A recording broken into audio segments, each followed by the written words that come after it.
आज मराठी गौरव दिनाच्या सर्वांना मनापासून शुभेच्छा।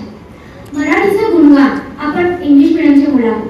मराठीचं गुणगान करताना खूप कमी कालावधीत मराठीचं नाव घेतलं जातं, पण अभिमानाने एकच सांगावंसं वाटतं, जेव्हा आपल्याला कोणीही चिमटा काढतं ना छोटासा, तर पहिला शब्द तोंडातून काय निघतो, तेव्हा आपल्या मराठी भाषेचा अभिमान आणि गौरव आपण स्वतःच करत असतो।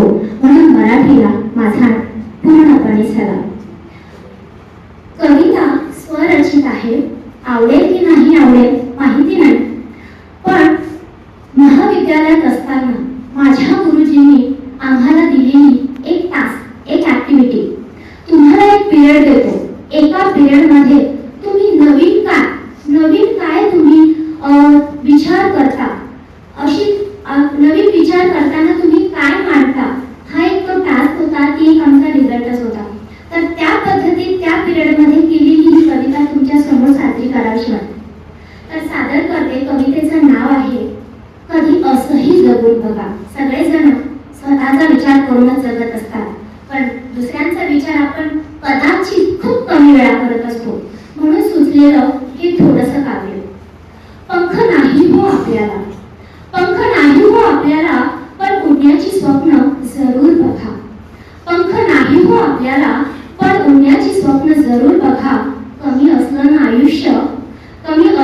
आयुष्य तरी दुसऱ्यांसाठी एकदा तरी उडून बघा।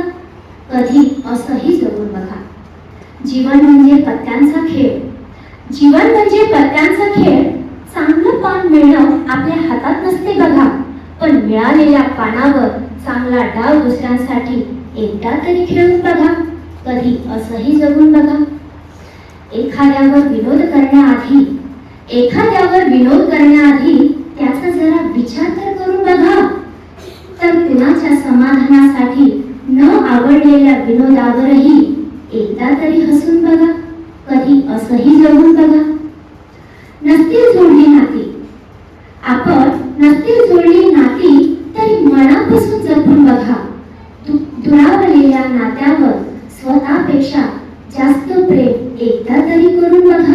कधी असंही जगून बघा। आयुष्य थोडंसं आहे, थोडंसं जगून बघा। आपल्याच माणसाला ओढ लावून जन्मजन्मीचं प्रेम एकदा तरी मिळून बघा। कधी असंही जगून बघा। शेवटी एकच पिरियड होता, म्हणून जास्त काही नाही रचू शकले, पण शेवटी येते कवितेच्या। शेवटी आयुष्य असं जगावं की दारात उभे असलेल्या मृत्यूनेही म्हणावं। शेवटी आयुष्य असं जगावं की दारात उभ्या असलेल्या मृत्यूनेही म्हणावं, बाळा तू जग रे अजून, बाळा तू जग रे अजून, मी येतो जरा फिरून। आयुष्य कधी असंही जगून बघा, कधी असंही जगून बघा।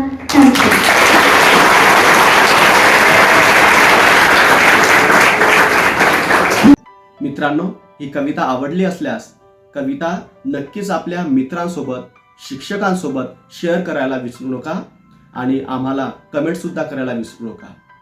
आणि अजून चॅनल आपण सबस्क्राईब केलं नसेल तर चॅनल सुद्धा सबस्क्राईब करा। अशाच प्रकारचे नवनवीन व्हिडिओज मी आपल्यासमोर घेऊन येत राहीन। धन्यवाद।